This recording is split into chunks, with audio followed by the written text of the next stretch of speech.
Oh, let's Cool. do All right, listen, everybody. I want to welcome you to another What's Your Story episode. Listen, we have, okay, first of all, I just want to share with you Pierre Moniz. This is his first live, so y'all better give him the welcome of welcomes. All right, that's the first thing. Secondly, we're still working out what this actually is. Is it an interview? Is it a live coaching session? Well, it's both.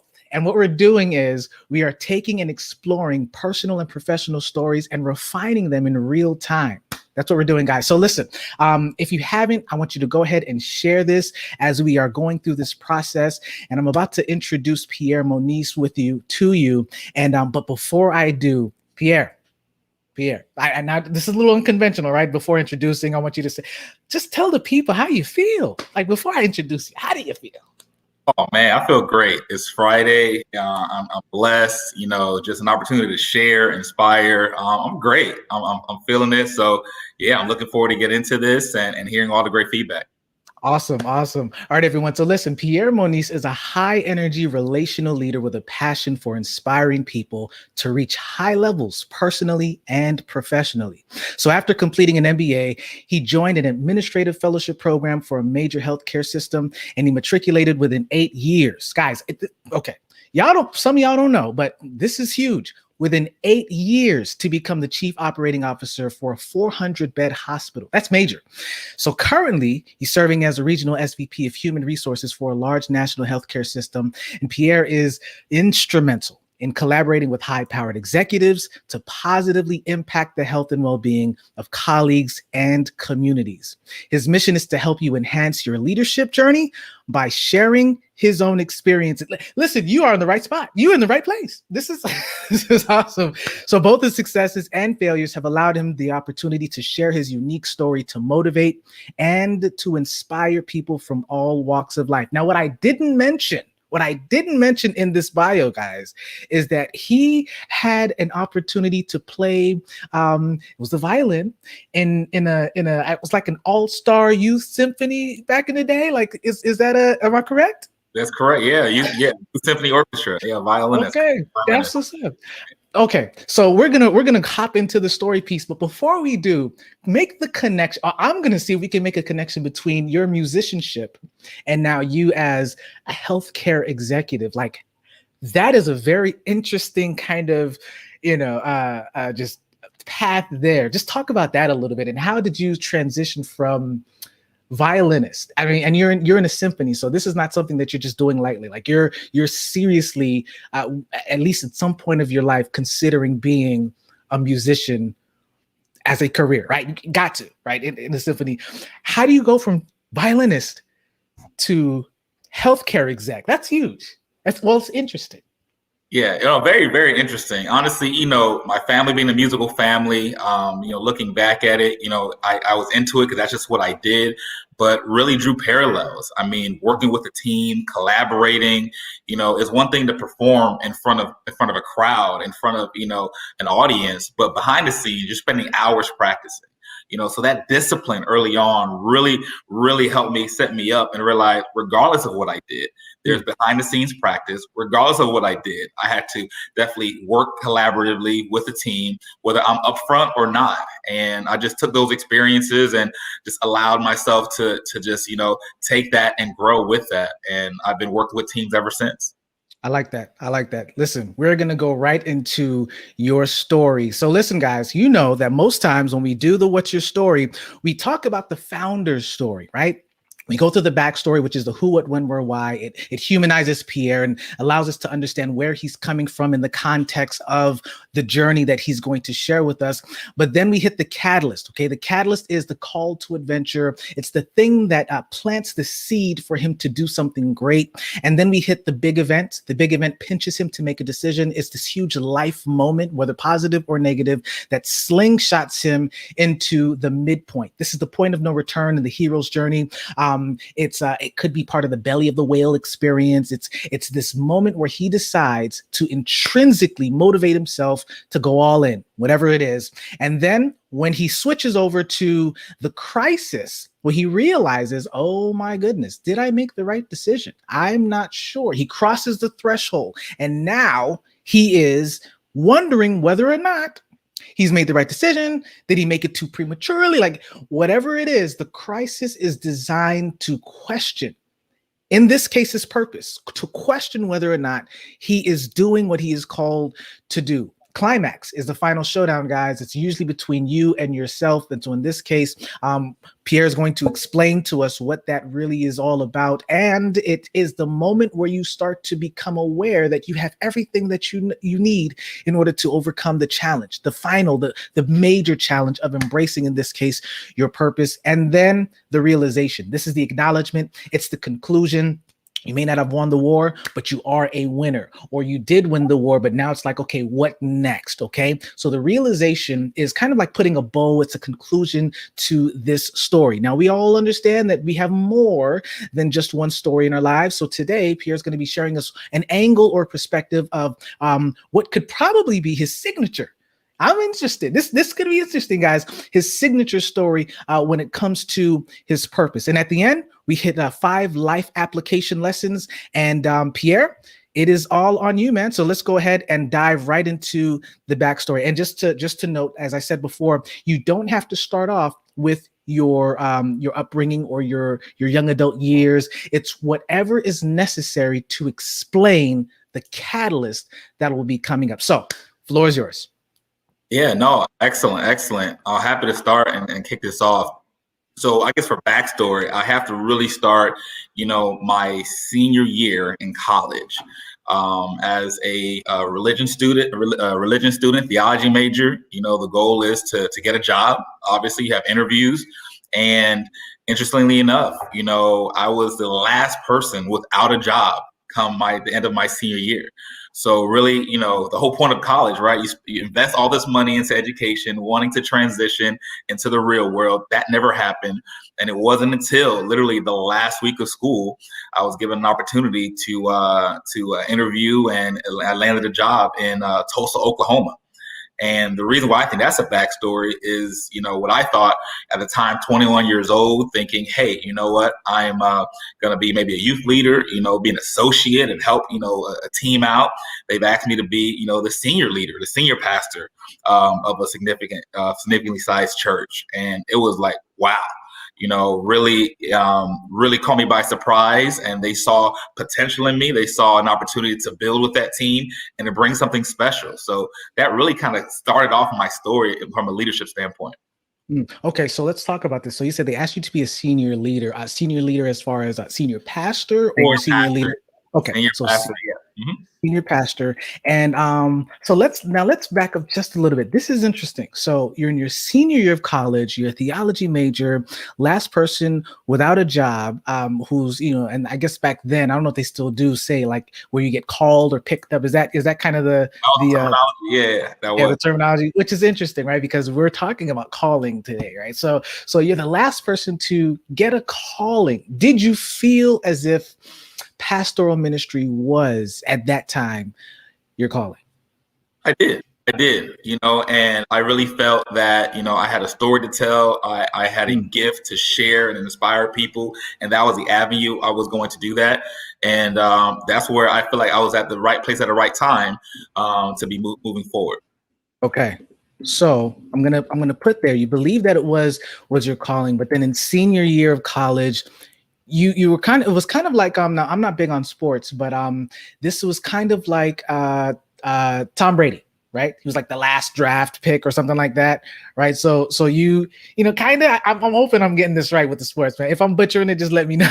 I like where you're going. I like it. Okay, cool. And so, but not only did you get drafted, but now they see the potential, and you are now senior pastor in Oklahoma. Okay, where were you in your senior year? Now you don't have to, if you don't want to, that's okay.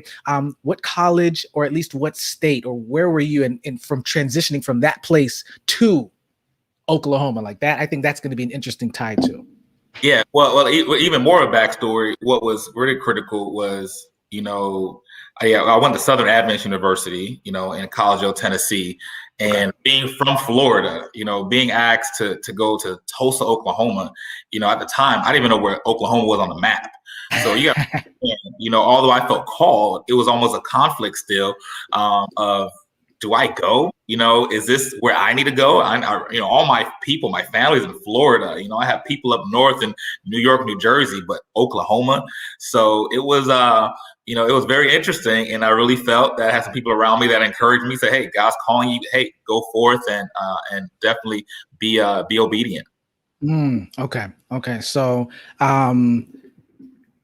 yeah, that's good. So I'm gonna put here Florida went to Tennessee for school. So here's a few other things, and don't worry, this is why we're doing this, and I love the fact that you didn't start with the backstory of childhood, because even though we aren't going to do it specifically, there could be some things that we might be able to pull from that. So I just want people to understand that, of course, it's always necessary if you're talking about your narrative and your story. You always need to start back to, sometimes it's childhood trauma or just experiences. We're not doing that today, guys. What we're doing is we're really taking a deep dive into the college context. Okay. So from Florida, you moved to Tennessee. Was there a culture shock transitioning from Florida to Tennessee? Because and was that helpful in going from Tennessee to Oklahoma? Just kind of thinking of what was going on in your mind, especially as young adult then, how you're just making these transitions from one state to the next. Oh, culture shock for sure. For sure. But it didn't take me long to realize, and I've had a pretty diverse upbringing, being Haitian American, growing up in Florida, so diverse. So it was a culture shock, but honestly, the people were amazing. People were friendly, people were accepting, and the church I was at, they knew. There was no surprise. I was 21. First time on my own. I was a kid. And they accepted me in open arms, and I learned so much. So culture shock for sure, but I learned early on that people are people, regardless of where they've been, and they find opportunities to bridge gaps and similarities. And it was the start of an amazing experience. I like that. So even at the age of 21, you understood people are people, and so now you're transitioning. Let's talk about this moment that you realized that pastoral ministry was the thing. So was this something that you knew going in to when you moved to Tennessee, or did it happen when you're actually in college? Oh, it was before that. I was high school, at 16 years old. And I remember like yesterday, I attended a youth camp, youth retreat. And, I was the leader of my youth group at 16 from Florida. And I had some, pretty impactful leaders come up to me and said, "Hey, what you're doing with your youth group, that's something special. Adults, typically do this, and you're doing this at 16, 17 years old. Have you ever thought about, doing this full time in ministry? There's something special." And God really placed those people in my life to really encourage me that, oh, wow, there's something big within me that I had a gift of leading people. So that's kind of where it started. And I went to Tennessee to just cultivate that. Okay. I like that. So I'm going to put here pastoral leader, because it may not have necessarily, thought it was a pastor per se, but something in that in that capacity. Okay, this is good. Now I'm just trying to think of anything else that we need before we move forward, because this is going to be instrumental into what the catalyst is all about. Because some people could easily say, "Oh, well, that you already got your call to adventure right there, age 16. You're good." But nah, there's some other things that we're going to be talking about here. So this is interesting. And I love loading this backstory up with all of this, because I almost feel as if we're going to flip the script soon, as we start off one way, but we might end up in another place. So this is good. So last week of school, you gained a job, Tulsa, Oklahoma, asked to be the senior pastor. Okay, so before we go, because I have a feeling we're going to be transitioning still in Oklahoma to the next piece. Let's see. So we got some of the who, we've got the where, we've got what. Let's talk, and we got some of the why too. You've got your community who's seen some of these gifts, and so I'm gonna put here, just for short here, seen gifts. Okay, so let's see. Okay, last thing. As the last person who received a call, so to speak, how did you feel? What was going on in your mind? I was devastated. devastated. Question. I went to let me put it into perspective. I went to 8 different interviews. 8 different interviews. So suited, prepared, interview, only to hear, thanks but no thanks. Yeah. And being 21, I mean, we all hate rejection. Let's be real plain about it. If I could be, candid and transparent. So hearing that over and over, and this is within a 2 month period, and then of course questions of doubt. Am I really called? Lord, if you called me, why is everybody saying no? So yeah, it was devastating. And everyone's speaking about, or talking about, hey, I got a job. I'm going to Kentucky. I'm going to Florida. Yeah. So it was tough. Wow. Okay. So this is good. Now let's talk about your catalyst. Let's talk about the call to adventure. You finally get this new opportunity here to pastor in Tulsa as this is great. As a senior pastor, what is the call to adventure? What is the catalyst? What are we pushing towards here? So there could be a few. So I could keep the story, or I could jump, because a lot happened. I mean, I'm glad you said that. So here's what we're gonna do. What we're gonna do is, I want you to consider, and this is most times what we do, is consider the end in mind. So you're gonna consider a few things to make this. And I love that you said that, because listen, life, as much as I want people to see that life is kind of like a movie, right? We talked about that. In real life, there's so many different avenues and paths and branches. It's not linear. So as much as we wanted to stay on this one arc, real life isn't really like that. So start with the end in mind. Think about, where do you end up, and what calling or catalyst is attached to that. And then also this, I want you to think about your midpoint. What was the thing that you said, okay, this is what I'm going to do. This is where I'm going, because that's also going to hit on the crisis piece that questions what you're going to do. Okay. So think about those two things. Think about the ending. Think about that huge, okay, I'm deeply motivated. I'm going all into that path, or this direction, this purpose, whatever that is.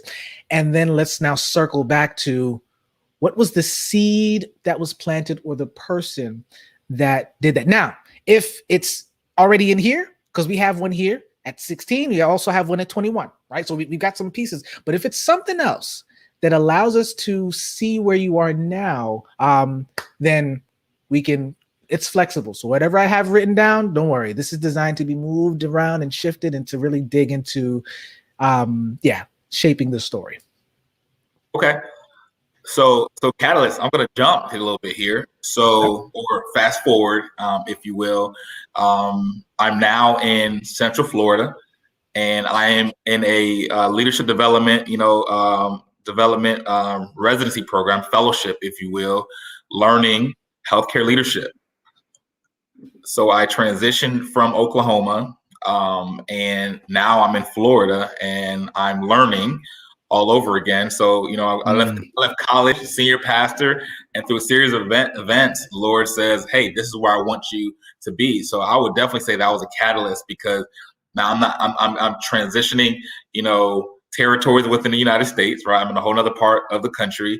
And I'm in a whole new discipline, right? I'm in health now. And that really becomes, the catalyst for some defining moments, for my life. Okay, cool. So now let's do this. I'm going to add here. So you do end up moving in the hero's journey. What typically happens is they call it the call to adventure. And the next stage typically is what's called the refusal of the call. It's my favorite movie is The Matrix, right? So, you've got Morpheus, who's on the other line with Neo. If you remember this, if you remember the movie, he's in the cubicle and he's telling him, okay, go here, and move now, because Agent Smith and those guys are coming after him. And then he ends up on the outside of the building, and he's telling him to jump on the scaffold or something like that in order to escape. And he's like, why is this happening to me? Why me? I'm nobody. And you next scene see him taken in, right, with the sentinels, or the agents. So here it is that you got the call, right? You've got this strong divine impression. God said, all right, it's time to transition. Let's flesh this out a little bit. There are two things that I want to know. I want to know what was it like as you were kind of just rocking that gift, right? You were exercising that gift as senior pastor in Oklahoma. What was going on there? How were you developing there? And then, was there any pushback when you heard, okay, it's time to leave? So let's build out what was going on in Oklahoma. How are you developing? How are you thriving? What were the challenges? And then we're going to go to the next piece, which is, why would I leave all of that to move? Yeah, Oklahoma was an amazing experience. I mean, early on, having that level of responsibility, but it was super humbling. And I was literally situated in a position where I had amazing leaders around me. So as a pastor, you have elders and you have ministry leaders. And when I talk about passionate people who really, really enjoyed ministry, really enjoyed connecting with each other and the community, although I have a title of senior pastor, I'm learning early on that you don't necessarily lead from the front. I just had to sit back, call the meeting, and take notes, and just allow leaders to just lead. So that was super monumental for me, and the church grew, and we've been able to do a lot of great things, and it was amazing. So although I graduated from college, I never stopped learning, because I was learning from everyone around me during that leadership capacity. Okay, cool. So one of your major takeaways is trusting your leaders that are in your pastoral staff to do their job, to lead, which is very interesting because of what you're doing now. Woo, I already see the connection. But before we get there, we're not going to jump too soon. So you had these learning experiences. On a scale of 1 to 10, how successful were you? Were you thriving? Was it as soon as did you hit the ground running and you just had success? Like what was it that that really, with these learning experiences, made you say, oh yeah, I'm definitely in the right place. Like I am exercising the gift of leadership and counseling and pastoring, and this is my thing. Talk about that just a little bit.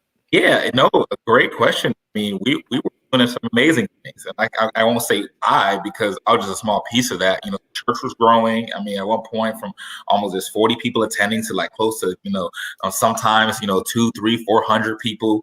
The giving was up, making an impact in the community. We had a church school, enrollment was doing very well. And we were, it was almost like, a revived community, just because we were able to put key people in place, and it was amazing. So I would say definitely during that time period, we were very, very successful, and God bless. But most importantly, people were willing to trust each other to move forward the mission and the goals we had in front of us. Okay. So I like what you said, and just let me just recap. So the giving, increased. Church school was successful. Anything else? And you mentioned a few things, and I want you to recap those things, because I think this is important for people to see that you've made this transition and you were in the right place. Like it was like the affirmation that you made the right decision. Church school was successful. I'm going to put here, you had an amazing staff, right? You had an amazing team that worked with you. Anything else that you want to kind of build up into before we get to okay, now it's time to leave all of that? Yeah. No, I mean, that's pretty much the essence of it. Things weren't perfect, don't get me wrong, but because we had a very solid team that trusted each other, even when things, didn't go according to plan, we were able to bounce back and pivot as needed. When there was conflict, we just put it out on the table and wrestle with some things. It was an awesome situation. I mean, great people, we grew, and there's nothing better than knowing that at the end of the day, not only are you leading people, but you're making a difference in people's lives. And that let me know, again, further confirmation that leadership isn't about the individual leader. It's about the impact that you're able to give back. Right. I like that. So now we have all of these pieces and things are going well. And then you hear the call. There's this divine unction, right? Where God says, it's time to leave. Okay. Talk to me about that. Like what? Yeah. And There are many of us who can resonate with what that is. Things are going well, and he's like, "All right, it's time to get up and go." You're talking Yeah. to one. You're talking to one who knows. Yeah, So, no, it was crazy because remember the beginning of the story. I'm not from Oklahoma. All my family, was in Florida at the time, and just through a family tragedy, just family illness, and really needed to be closer. Really felt needed to be closer to home. My father needed to have a kidney transplant. Wasn't sure when that was going to happen, and really felt torn. Great things happening. God called me here, but that was my church family, yes, but my immediate family I was separated from them, and it was tough. The high time for church pastors, weekends, and and then weekdays, everybody works when I'm kind of off, but there's things going on during the week, so it was just tough. So really prayed about it, and God allowed me to have an opportunity to transition to Florida, closer to home, so I could be with closer to my family during that tough time. Okay, this is good. This is good. So, and I'm glad that you qualified what that actually meant, because instead of and please correct me if I'm wrong. Is it that God then said it's time to leave, or were there circumstances? Obviously there were some family, right? Family circumstances, particularly your father's illness, that prompted you to say, "Ah, man, I wish I can, I wish I could get closer. I wish I could move back home." And then God gave the green light, or because I don't want to mix this up. So, what was it that was it God saying, "Okay, I need you to move," and then you're like, "Ah, man, this is really good," and then family challenges started to happen? It's like, "Ah, man, I really got to move," or family challenges started happening, like, "Ah, man, I really need an opportunity," and God is like, "Let me give you one." Okay. Yeah. How did that? Yeah. No. Thanks for differentiating that. Yes, family challenges and the circumstance, praying about it, wrestle with it, and God allowed an opportunity. And I was like, okay, I believe that's where I need to go. And although it wasn't directly in West Palm, I was able to get to Central Florida, and an opportunity that was tough, but still, because some would say, "Hey, why would you leave all of this, right? What happened?" Nothing happened, but realizing that family plays a big role in our lives and our motivation. So I really needed to I really felt I needed to prioritize that at that time. This is good. Okay. So, and let me tell you why this is so important, because what you're saying is that as much as you were fulfilling your purpose, this is cool. You still, there's a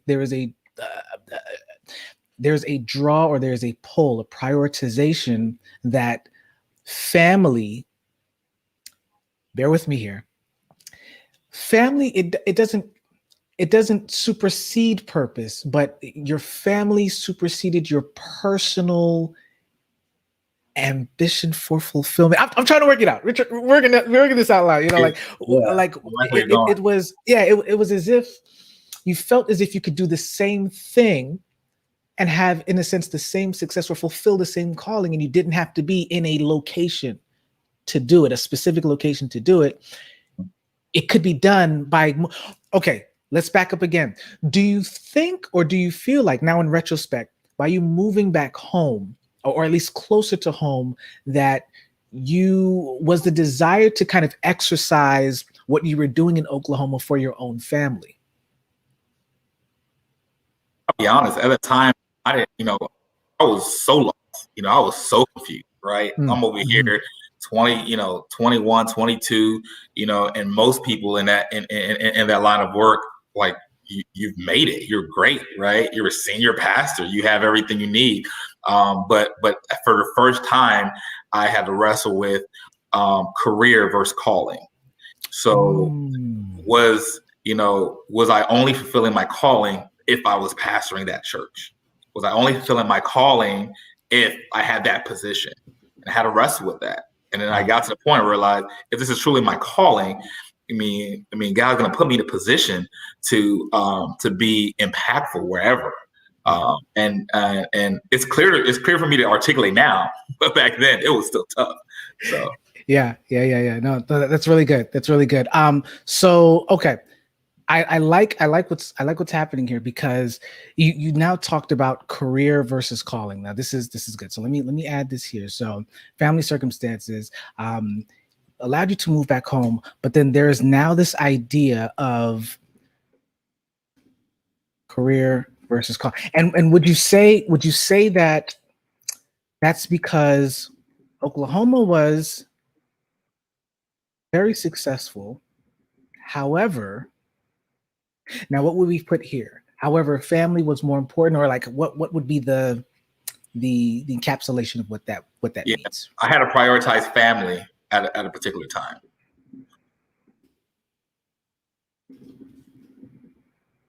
Okay. So now you move back to Oklahoma. You move from Oklahoma to Central Florida in the Leadership Development Residency Program. Okay, so what happens here? So two things. There was a stop along the way, so I moved Okay. to Florida to Okay. be a teacher. So so the position was teaching at a high school, um, and then through teaching from a high school, was tapped and learned about the Leadership Development Residency Program. Okay, so you learned about it while you were teaching. Like, did somebody in your school say, "Hey, this is something you might be interested in," or how did that work out? Yeah, so parents of some of my students was like, "Hey, you should consider." And there I go. There I was again, faced with God finding me and allowing opportunities, and for me to make a choice on which way to move. Okay. So join the leadership development. Okay, that. Okay, this is good. This is good. So, and you're absolutely right. The fact that even though, and I always say this, you don't have to find your calling will always find you. Sure. You are yes. Okay. So now that we're getting closer here, what would you say was now the catalyst? Was the catalyst the moving back home and then being exposed to the residency opportunity, or was the catalyst, or closer to home, I should say, or was the catalyst the the the family circumstances, right? The illness that was happening, and you realizing, okay, there needs to be I need to prioritize what's really important here. What was the call to adventure for you? And let me restructure, let me rephrase. So remember, the call to adventure is the thing that is going to allow you to realize, even if you are in your purpose, to realize there's something more than that. Because here you said, oh, calling versus career, like, so now there's something that's happening here. So what was it for you? What was the if we had to put a finger on it, and I know there's multiple variables here, what would it have been? Would it have been the parent that says, hey, I think that you, or would it have been your father's illness? Like, what was it for you? Yeah, the catalyst I would say would have to be my experience in the residency program, because in a year's time, I was exposed, and I basically did a rotation through different areas of leadership and departments in healthcare, and I was able to be exposed to different types of leaders. I was exposed to very impressive leaders. I was exposed to leaders who were very strategic, and it was literally like a real-time university where I realized, wow, I really see how I can make an impact. I saw things that I liked. I saw things that I can improve. And that was a catalyst saying, okay, this leadership thing, is not relegated to a location or to just one career. I like that. Leadership is not relegated to a location or career. Love it. So when you left Oklahoma, did you leave pastoral ministry? Like, well, when I say, in its traditional sense. Sure did. Yeah. Wow. So, okay. Now, so for those of you that are looking, that's a major. So I need y'all to get that he just didn't move to Central Florida and he, was transitioned to a different church. No, the whole thing, the whole positioning, that's major. And I don't know why I missed that, but I'm glad I asked that question because this is huge. So what I'm going to do is I'm going to put here that you moved closer to home, and that you also family was more important.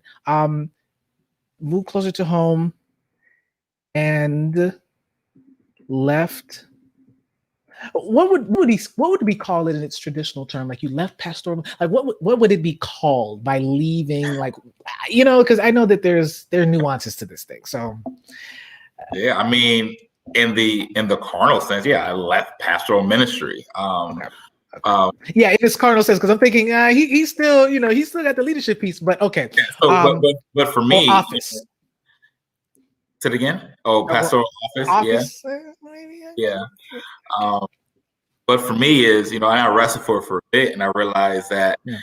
although I left pastoral ministry, I never left ministry, right? Yes. So Yes. my field house, if you will, transitioned to another setting. Mhm. But I slowly learned that as I transitioned, because I had to wrestle with that. It's like, wow, am I leaving my calling? Am I, being disobedient, if you will? Yeah, that's good. That's good. Wow, there's so many, and even that question can land as the cry. Oh man, this is interesting. This is interesting. So let's see, because we might just have enough in just these two here to make everything. But let's see. Let's see how this let's see how this unfolds. Okay, so big event. What now happens? You are, in the residency program, you're being exposed to different healthcare leaders and just what it's like to be strategic in this space. And what happens before you hit to like this midpoint? Okay, point of no return.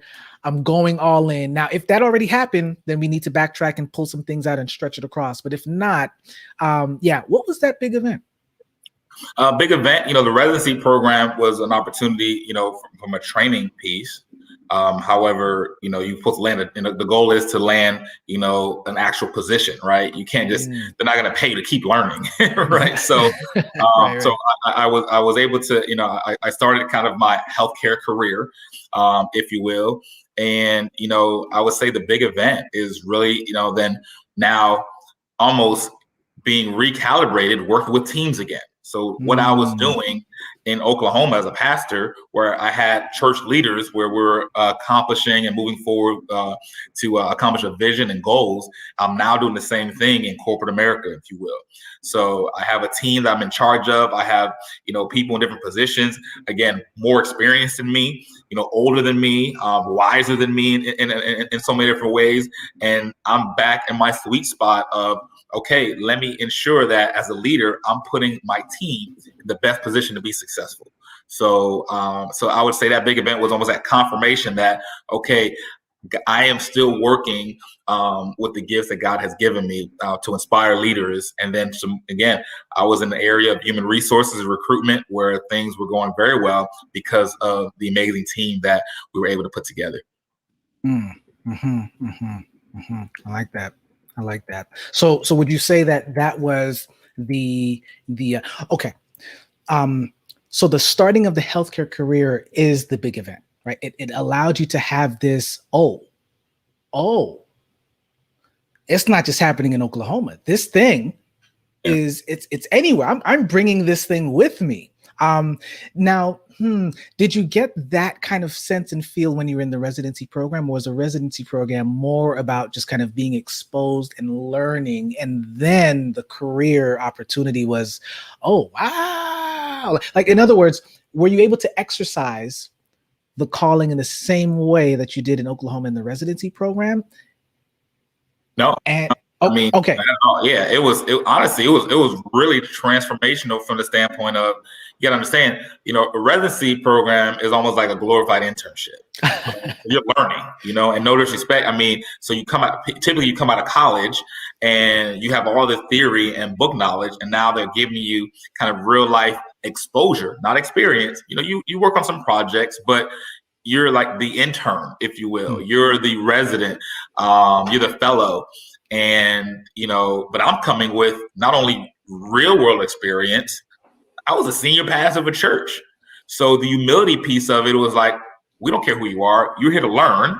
And so the residency is like, I'm ready to get out there, coach. Like, give me an opportunity. So yeah, it was, definitely a big part of the story of, I had to take a few steps back, take some things in, recalibrate before, I was able to propel forward. Okay. So I'm gonna put here just as a note. So there's a humility experience. in the residency. And I love the fact that you said, you know, taking a few steps back to, in a sense, would you say relearn some things or just to learn more about, you know, the different facets of leadership in a new industry? Well, you know, the interesting thing is I truly believe that leadership is more than theory. And you could understand and hear concepts of leadership, but until you go through life, it's not going to resonate. So I had leadership theory. I knew different things, right? But as I went through life, you realize you're leading people. So you can't really lead people unless you start going through life. So that's why we talk about there's a benefit of experience, right? But it's not the end all be all. So it was really helpful to say, okay, I've been through a few more things now than when I was 21.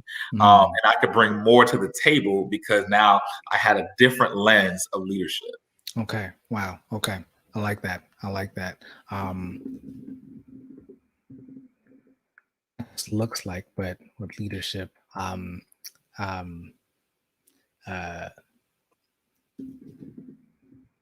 practice is. We'll clean that up. We'll clean that up later. Okay, great. So now from the residency program, you started the healthcare career, working with teams again, and it resembles your Oklahoma position as pastor. And I mentioned, because you put here, you know, you're back in your sweet spot, you know, positioning your team to be successful. You're working with leaders, you're inspiring them, operating in your leadership gifts. So how does this shift to the midpoint of your story? The moment that you're like, this is kind of like the aha. This is like okay, let's do this.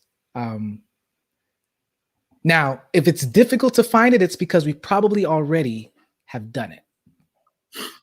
So no, I don't know. But okay. So now I you know, big event. I'm in, you know, beginning my healthcare leadership journey, you know, ministering in a different wheelhouse.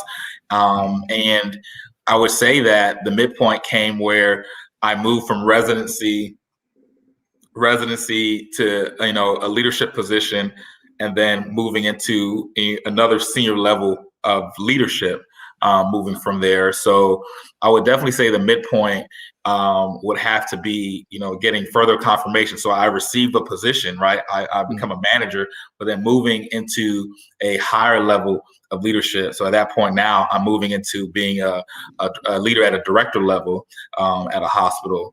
So it was further confirmation that, okay, wow. So not only did I transition, you know, disciplines or areas, I'm now also having success, and I need to continue to cultivate those skills and continue to not forget where I came from, and to never stop. So I'd say the midpoint there would be, you know, as I continue to get promoted in my healthcare leadership journey, that was further confirmation, but then I always had to go back to where I came from.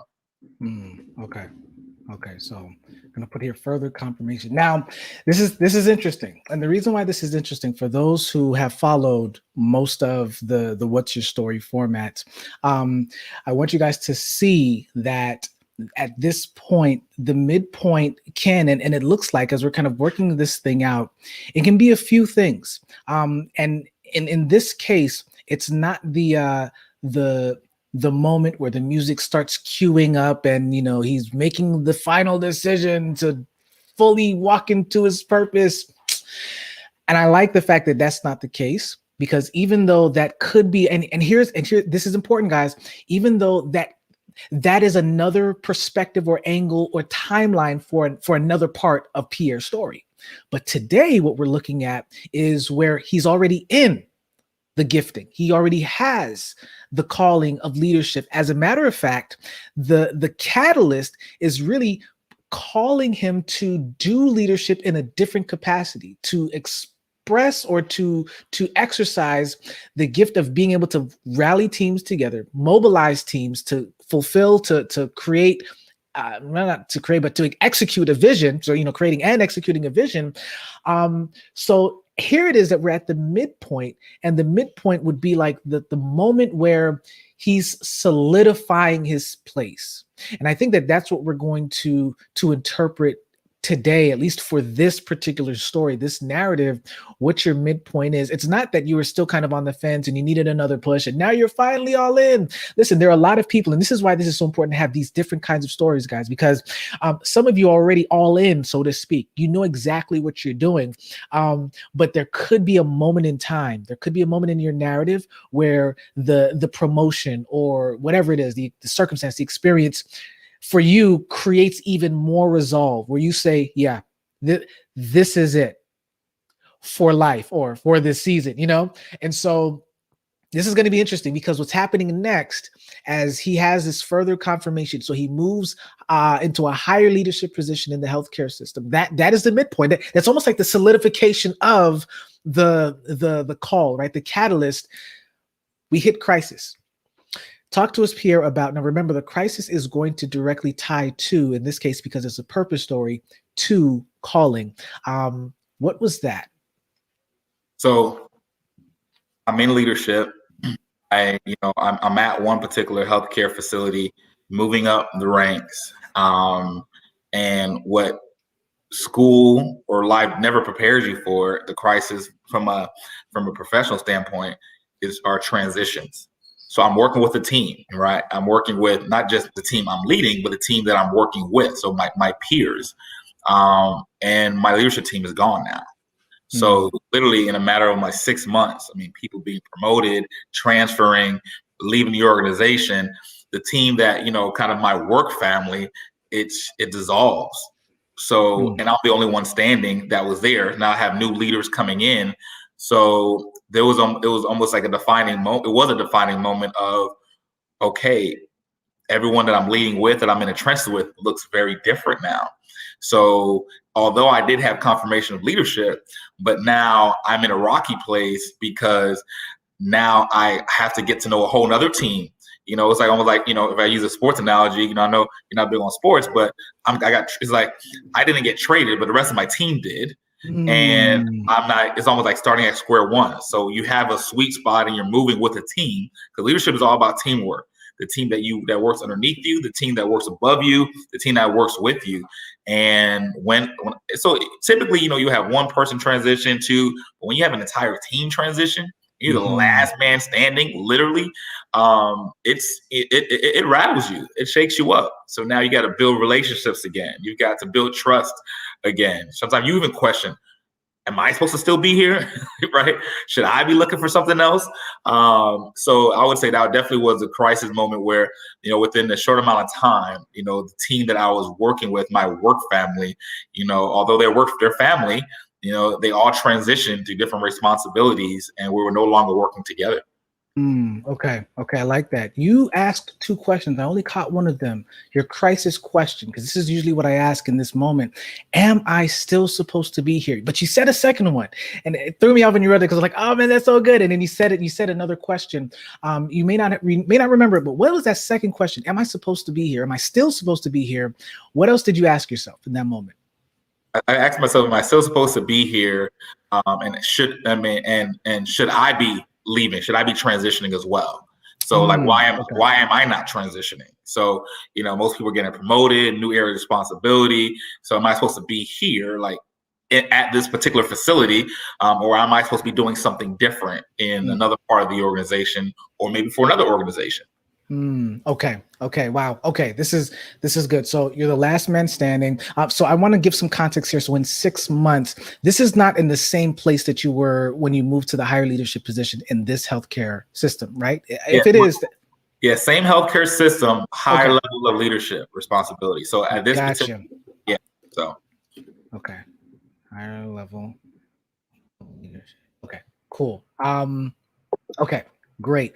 Give me 1 second, Pierre. I just want to kind of add something here. You're making me sound very interesting. Listen, what you're doing, I love it. It's like a movie. It's like I'll give you 1 second. I need to just extend our time just a little bit. So,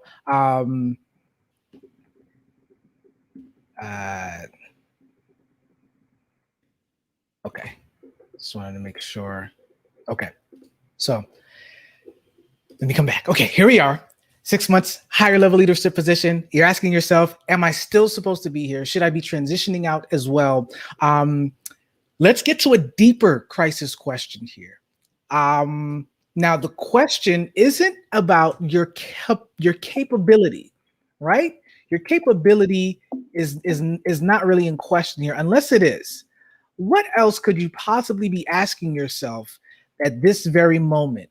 The first few questions is now about your situation, right? Maybe I should be transitioning to another system, or was there a question that you asked about yourself, and maybe the integrity or the I don't know, expiration date or whatever it is on you as this gifted leader?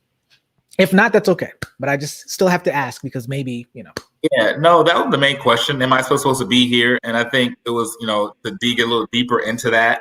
Although I had confirmation that I am a leader, but, am I supposed to be looking for something else in terms of more responsibility, a different responsibility? And don't get me wrong, I was extremely happy for everyone on my team, that everyone that was on my team formerly, because all the transitions were positive transitions, because it was a significant size, healthcare system. But it does make you kind of question of like, okay, so now I got to learn a whole new team. Should I just look to leave as well, right? Should I transition? And really had to get comfortable with knowing that, okay, if I'm supposed to be here, I need to put my head down and continue leading. I had a role to play. So my role changed. So instead of being part of the team, now I'm now the tenured person on the team. So I have the historical context. So my role within the team now changes because I'm, the person who's been there the longest. So could we say that this is interesting. Okay. This is the reason why this is interesting is because okay, bear with me here. You have this kind of theme that's kind of building where it comes to career versus calling, or position versus calling. You caught it in Oklahoma, and you realize that in Oklahoma, transitioning from there to Central Florida, you knew within yourself, okay, you know what? I'm a leader wherever I go. But it returns again in a different way. It returns in the actual leadership landscape itself, like the actual team that you're in. Instead of you now physically moving from one space to the next, where like it doesn't matter where I go, I'm still a leader. You now in the actual team, instead of you moving, the team moves around you. And now you're left kind of holding the bag and wondering, what kind of leader am I going to be? I'm just asking, is that? Well, that's exactly it. Yeah. Okay. Yeah. So I'm going to put here, what kind of leader am I going to be now? And the reason why that's important is because, not that I'm trying to force connections. I'm an overthinker, so this is a gift and a curse. But it does make sense to see that you already had it together, so to speak, when you did the transition. Now, you had enough together to understand that you were called and that your calling left with you. You didn't leave your calling. But then when everything left around you, it kind of felt a little different. Like, oh, hold on, this is different. I'm used to moving somewhere and it following me.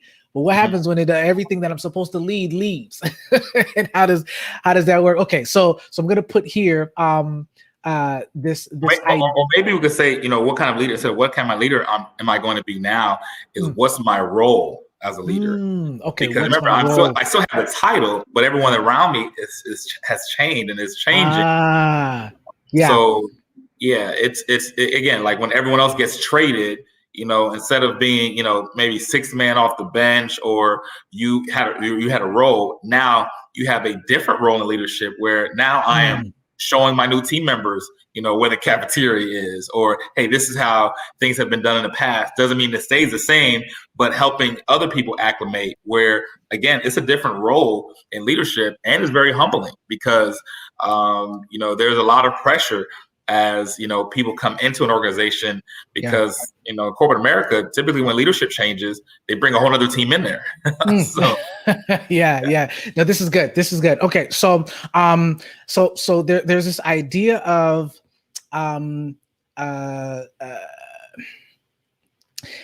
so at one point it was location,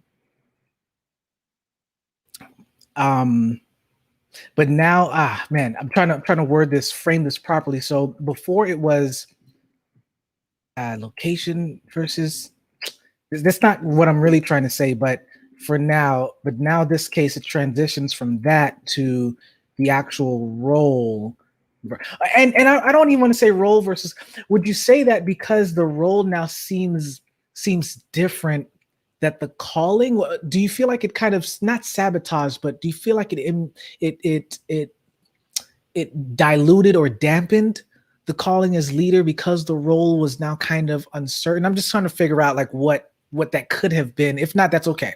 Because I No, think that yeah, no, okay. it didn't. It was just I still had a question that Yeah. did my location have to change again? Because remember, Okay. I was, Okay. and that's probably the curse within the blessing. Sometimes of I Mm. had a lot of mobility early on in my career, and Right. Right. and for the first time, I usually was the first one to leave, right? Okay. I transitioned, and honestly, our whole life. If you think about our schooling system, you go to Mm, first grade, second grade, third grade, has a definite period of time. But when you mm, get into the real world and work, there is no expiration date, right? mm. So you either transition on your own terms, or someone transitions you out. So that's almost counter what we did all the way through grade school. So no one Okay. prepares you. Hey, what happens when other people around you transition? Am I supposed to transition too? Am I supposed to leave? When do I Right. get promoted? What if I get demoted? So it was a lot of, character defining questions at that time. Okay. Okay, that's good. That's good. So now let's move to the climax. And I think that this is for individuals who already are certain about what they're doing and what their calling is and what their purpose is. The climax is usually framed. It's easy. It's easy to be like, oh yeah, I know exactly what's going to happen, or I know that I had everything that's necessary to kind of transition and to move. So in this case, for the climax, was there a person or was there a situation that reminded you that you were designed, you were created to do this? What was that moment or process? Going back a step, great question. Going a step back to answer this is once I got that clarity, or no, clarity is the wrong word, that comfort of it doesn't matter where I'm at, it doesn't matter who I'm around or who I'm surrounded with. I'm called to inspire and lead people. Mm, Period. So it didn't matter who my boss was. It didn't matter who's in the office next to me. I had a role to play, and I knew what I was there to do. Now they mm, could get tweaked based on who I'm around. So it got to the point where I was like, "Hey, I'm looking to add value. I don't care what my position is. I don't care what other people's definition of success is. How can Pierre add value every single day?" mm. I'm walking the hallway. I'm adding value. I'm being encouraging. Through every email I send, through every text message and phone call.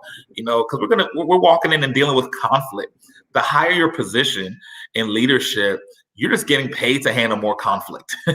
So I had to Gotcha. get comfortable. So my climax has been, no matter what you're doing, Pierre, add value. Add Mm, value to individuals, add value to your team, and be a problem solver. So that was that realization that Pierre, stop worrying about everybody else and everything else. It doesn't matter who your boss is. It doesn't matter what's happening, at the high level office. Just stay in your role and add value. And that's when the light bulb clicked. I'll be honest. okay. So, and I want to catch that. Um, so the light bulb clicked when was it okay? So did the light when did it click? Or did it click after you kind of felt everybody was drafted or traded and you're by yourself? Did it click when you came to that moment of, okay, hold on, wait a minute. Adding value is the goal. Like, It came then. It's like, Pierre, you can't control what other people do. mm, That's life. Life is gonna happen. People are gonna leave. People are gonna come in. You're gonna have good days. You're gonna have bad days. But guess what? Add value, right? Before you go to bed, how did I add value to someone's life, right? Did I speak mhm. encouraging words? Did I help somebody? Did I help someone else accomplish their goals? And that's where the fulfillment came in.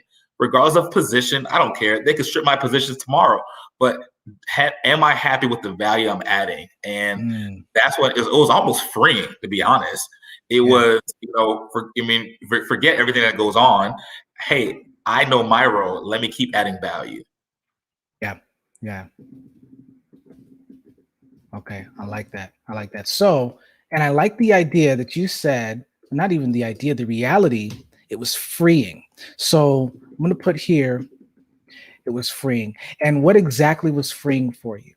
The ability that you no longer are worried or concerned with uh, surrounding transitions that impact how you lead, or is it the freedom to realize I only have to worry about what I'm doing? Well, to an extent, I mean, as a leader, that's clear. That sounds so selfish, but like what? But that's actually true. That's actually true. That was a freeing piece of it, is that I can't control people's perceptions of me. I can't control what happens around me. And I got to stay in my lane and add value, be that person, am I coming to work with a good attitude? Am I helping other people around me accomplish their goals, personal and, professional? How can I be that connector? Because you're never going to know everything. But one thing I do know is, hey, I could leverage relationships. I could help people. Hey, I enjoy working with people, getting to know people. I love hearing about people's stories and finding, hey, you know what? I know someone that could help you with that. Or you know what? This has worked for me in the past. Let me share you a book I'm reading. And as simple as those things sound, that's so much more impactful.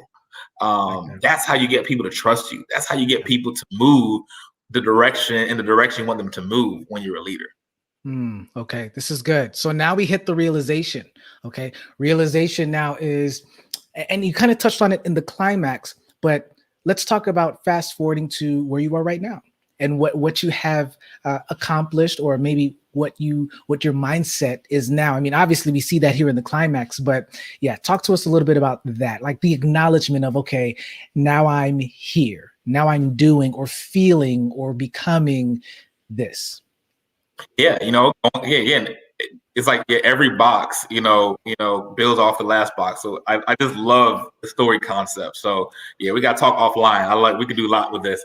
No, that realization was, so where I'm at now is I was comfortable with who I was as a person, as a leader. Yeah, there's some good days, there's some bad days, but how do I keep adding value?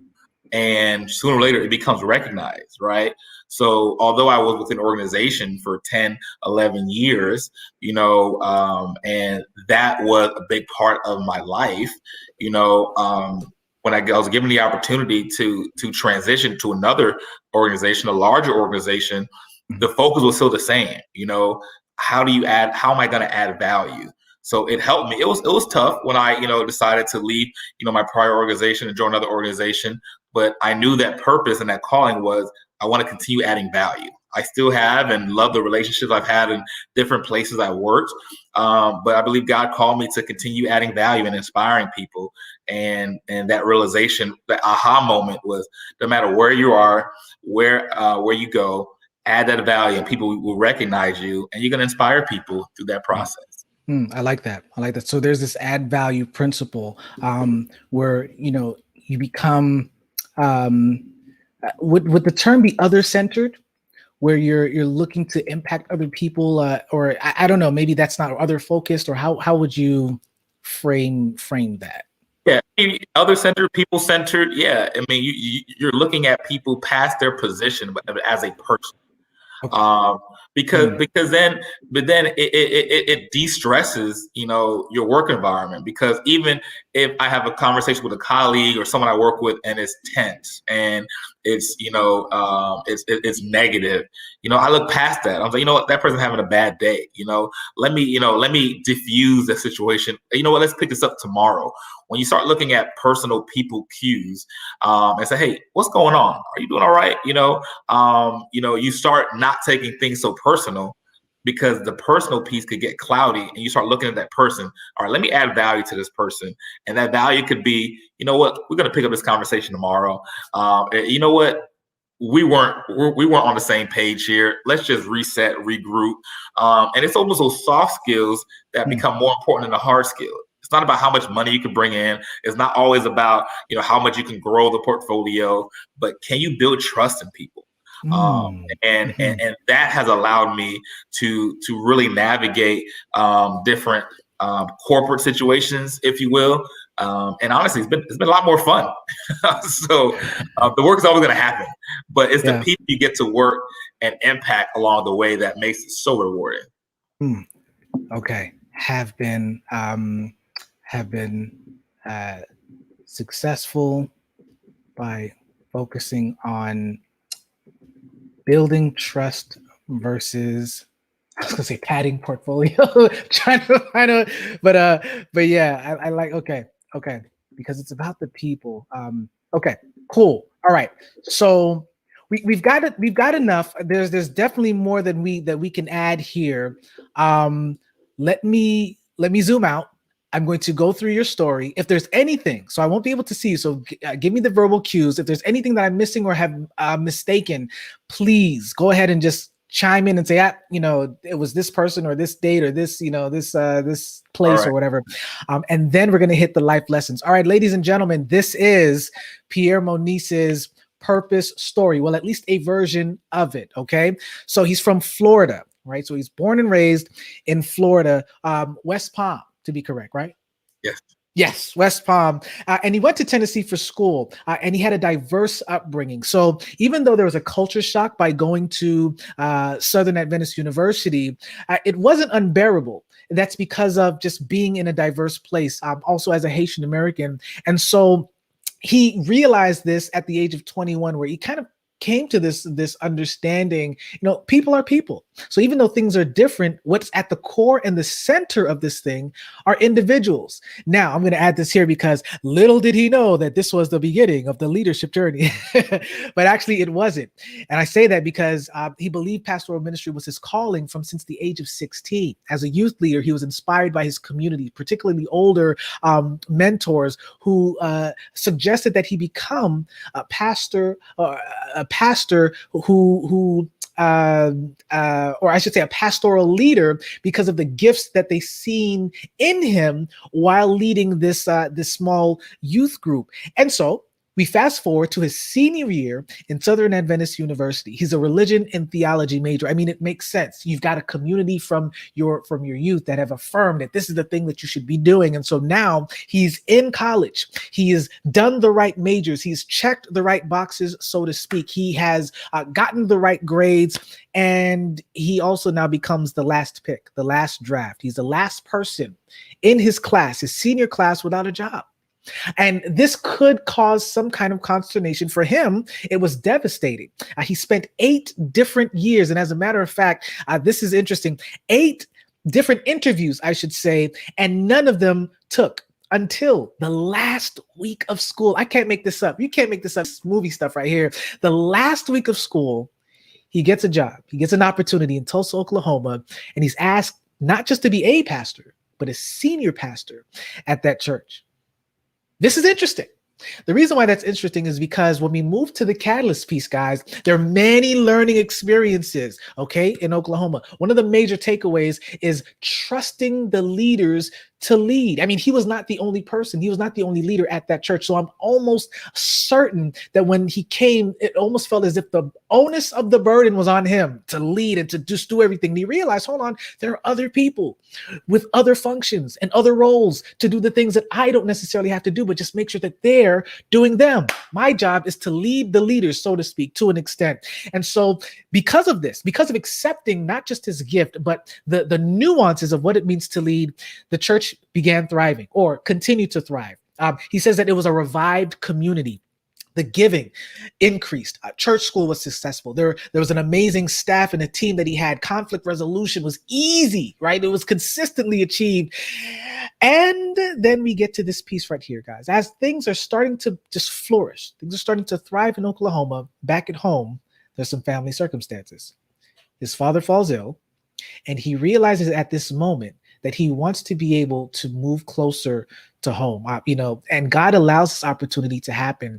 He has this idea, or maybe not this idea, but the realization for him is this: Oklahoma was very successful. However, family is more important.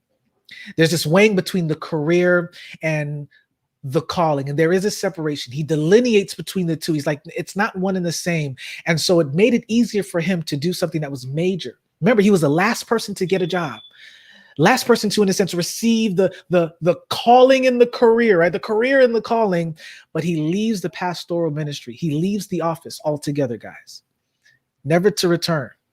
What do you mean never to return? Well, he moves from Oklahoma to Central Florida to teach high school. Like, that's not pastoral in its traditional sense, but it is a leadership position. However, we may not see it in this space right now. However, this is where we're at. He's leaving pastoral office to become a high school teacher. Let that sink in. He's got his dream job. He's shaking and baking. Family challenges happen, and he chooses to move closer to home. And here it is that the parents at this high school introduced him to an opportunity to join a leadership development residency program. You can't make this stuff up, because he is now exposed, as he's enrolled into this residency program, to different kinds of leaders in the healthcare space. He calls it a real-time university. So it's like he's going back to school. He's almost relearning what it is to be a leader, but in praxis, in practical terms. And so leadership, as he mentions here, is not relegated to a location or career. Although he left his pastoral ministry, he never left ministry. He never left the capacity to lead other people. So for him, this was also a humility experience in the residency, because he had to take a few steps back to relearn what leadership in his practice actually is. Big event. You thought that was the big event. Nah, the big event was after the residency program. He started his healthcare career. So he's beginning his healthcare leadership journey, and he's now working with teams again. Same thing that he did in Oklahoma, right? He's when he was positioned as a pastor, but now he calls it his sweet spot. He's back in this familiar place where he's positioning his team to be successful. He's working with leaders who are already existing, like they're already there. So it's not like he's trying to train them to be leaders. He's already with people who know what to do. They're already experts in their area. And so what he's simply doing is inspiring, mobilizing, operating, and leading in his gifting. So the midpoint here is interesting, because it's not as if he has to remember and say, I'm a leader. No, he already knows that that's what the case is. The midpoint is now being solidified by moving into an even higher leadership position in the healthcare system. So here it is that when you think of the midpoint in this case, oftentimes it can also just be the confirmation or the concretization of what you already know that you're supposed to be doing. And it also makes it harder to, in a sense, go backwards. So this still, to an extent, is the point of no return when you are promoted deeper into not just a system, but also into your calling, so to speak. And the reason why that's challenging is because 6 months into this higher promotion, not higher calling, but higher promotion, even though, higher calling that's debatable, but y'all stick with me here. 6 months in, at the higher level of leadership, his entire team, who he now calls his work family, dissolves. Now, it doesn't dissolve in a negative way. I mean, they're all being promoted or transitioning in positive ways. So, but the point is, his family is gone. His work family is gone, and the leadership landscape looks entirely different. He mentions here, he didn't get traded, but the rest of his team did. And so he is now the last man standing. This is interesting, guys, because remember, he, as he mentioned, was very mobile. He chose to leave Oklahoma. He chose to be the high school teacher. He chose to enroll in the residency program. But now in this case, his team is the one that's moving away. And he now is the one that's still alone, that stands alone.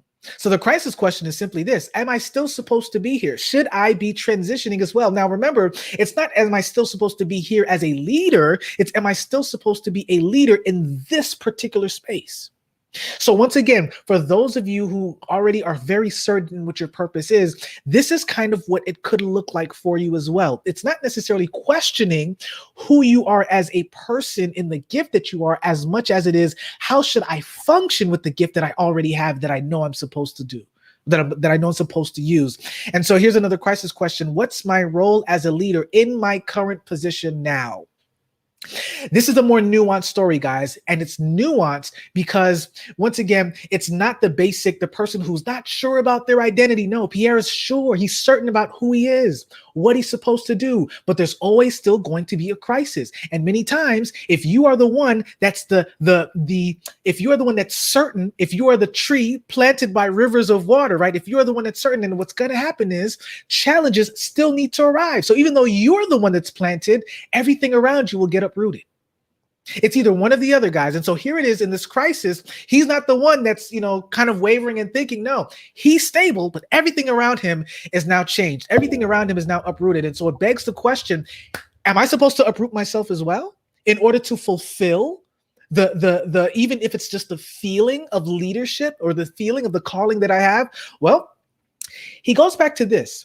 He realizes that every day he asks himself the question, how can I add value? Oftentimes, when you hit this showdown, the final question, it's really but things that you've done in your past or things that you've done before. And it's like now you're taking the routine, and it's the very routine that's going to sustain you. So he now has this awareness that even though the higher you go, you may get more money, you're really just managing more conflicts. And that's really people, right? You're really just resolving more issues that people have. And so it's really the same thing, but at scale. And so he says, okay, you know what? I realize the light bulb goes off.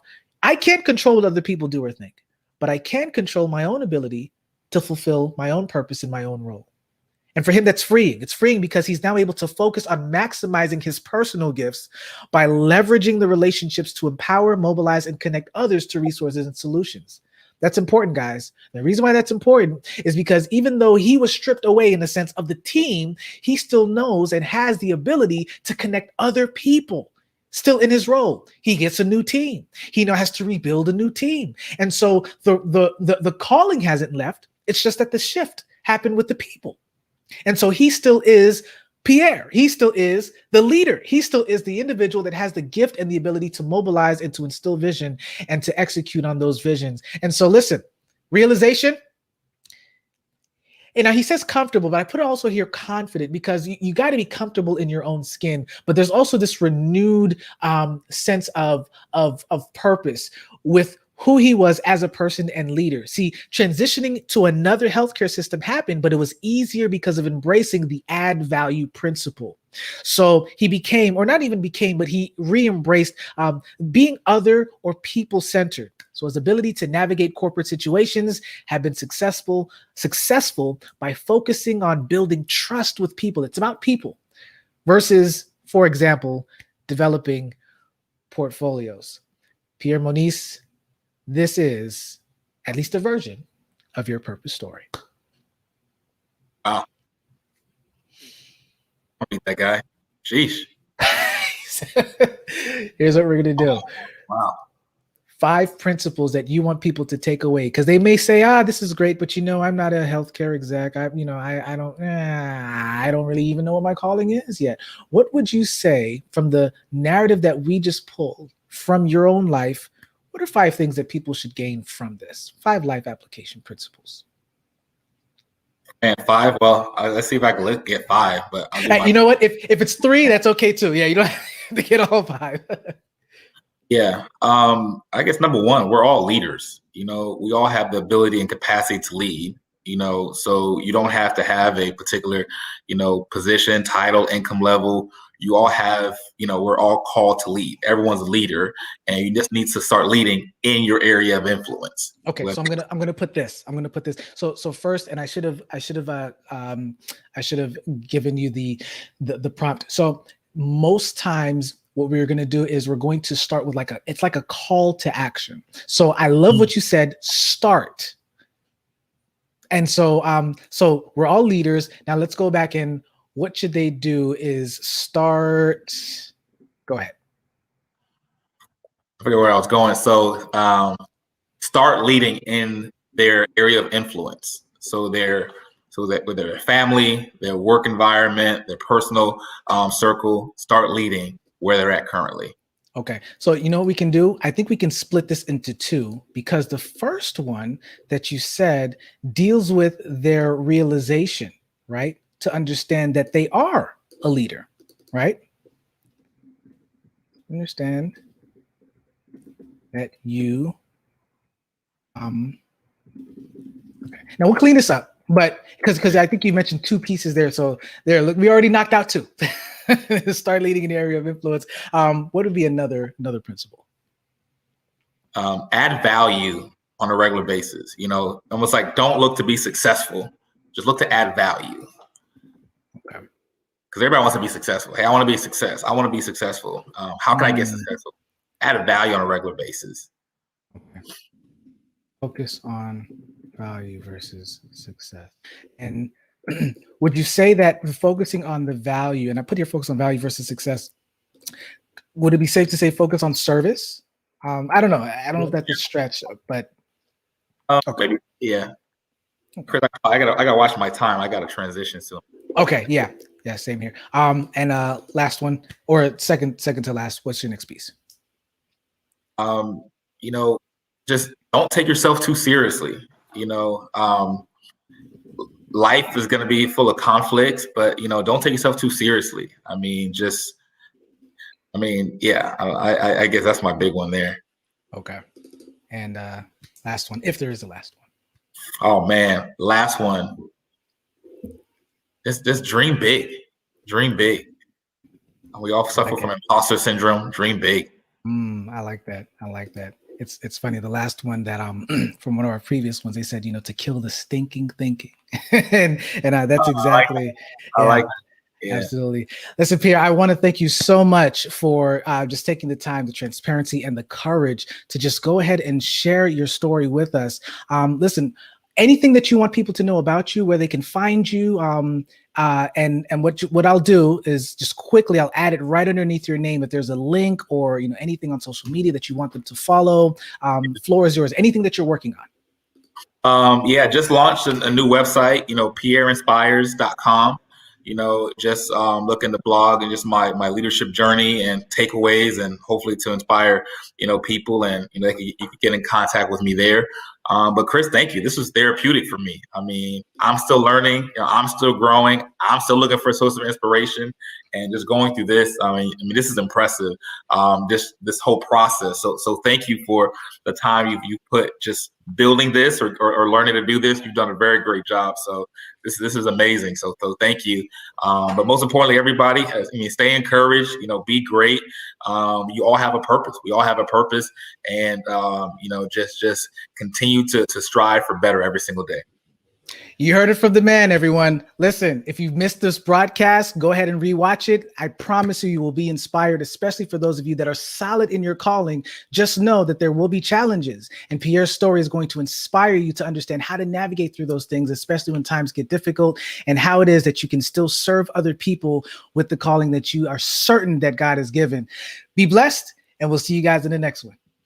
All right.